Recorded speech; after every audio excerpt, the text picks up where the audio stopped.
In my previous talks, I've pointed out that the essential feature of patience, why it's so important, is that patience leaves the initiative with God, whereas impatience takes it from Him.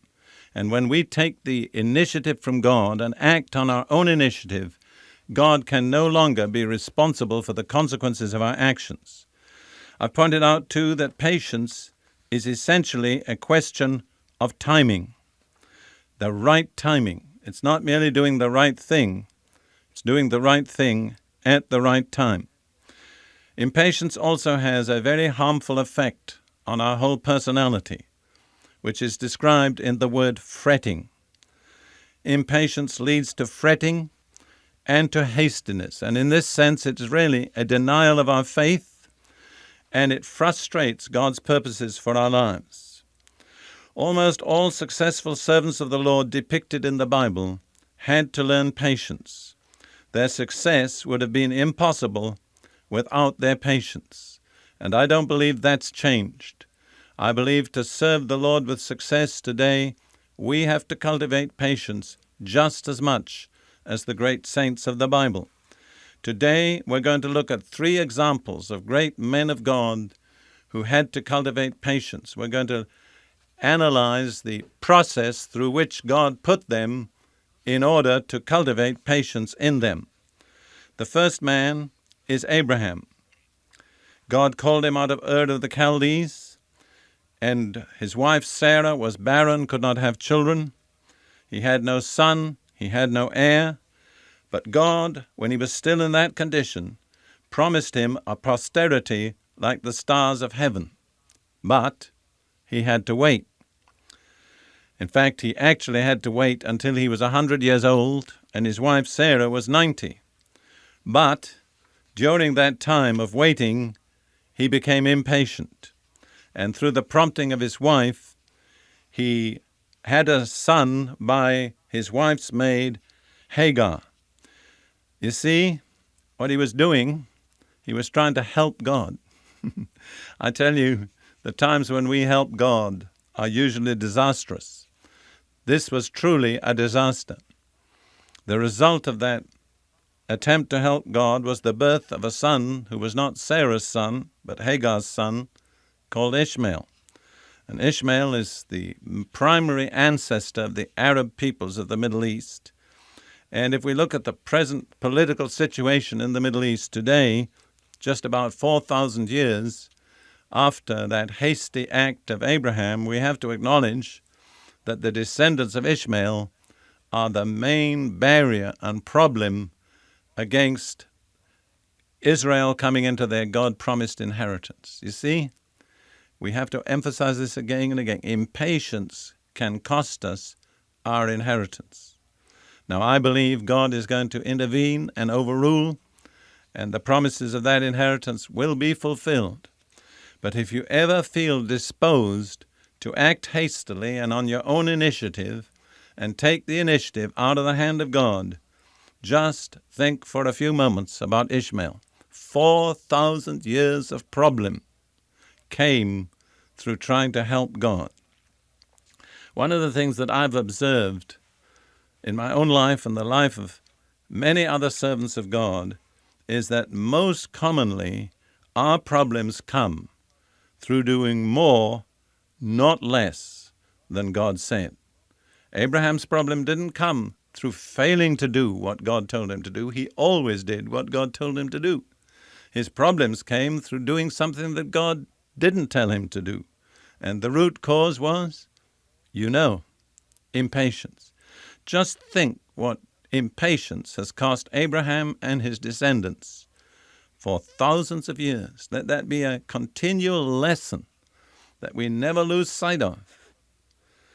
So that's Abraham. Now let's turn to another great servant of God, to Moses.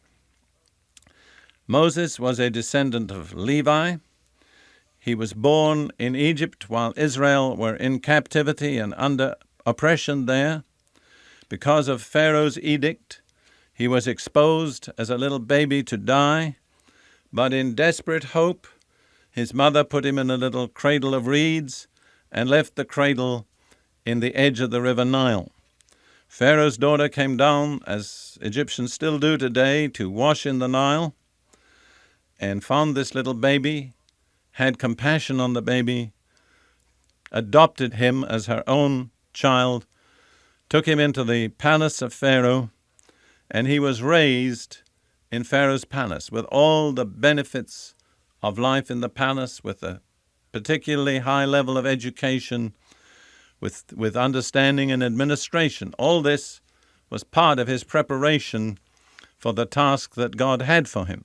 It always amuses me to think that, in a certain sense, the Lord took Moses, put him in Pharaoh's arms, and said, "Here, Pharaoh, look after him, train him, teach him everything you know, because in due course he's going to be the one that will administer to your people the greatest defeat they've ever received in their lives." You see, nobody ever gets the better of God. That's something we need to understand.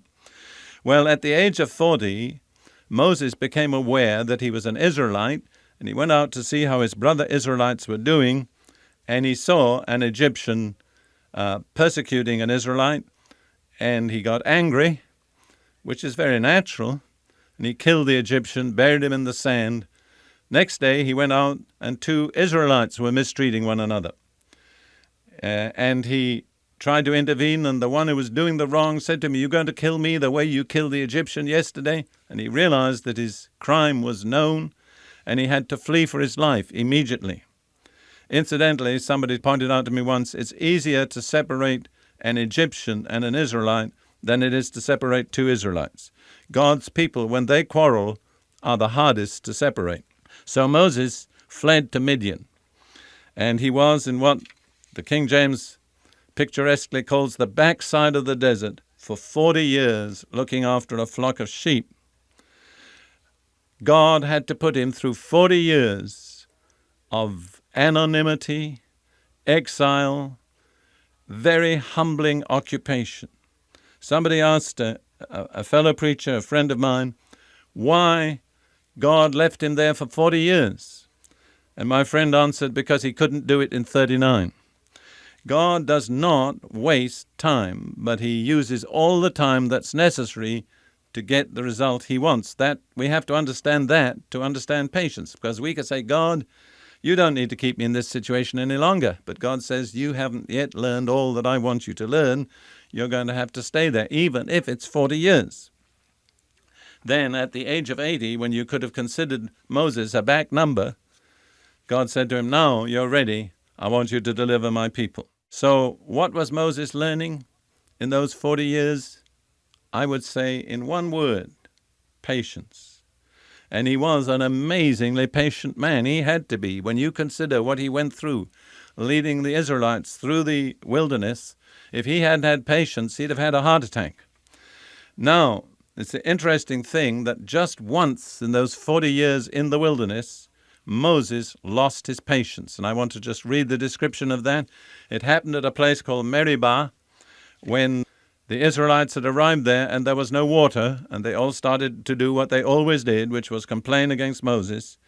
And the Lord gave Moses these instructions, Numbers 20, verses 7 through 12. The Lord said to Moses, "Take the staff, and you and your brother Aaron gather the assembly together.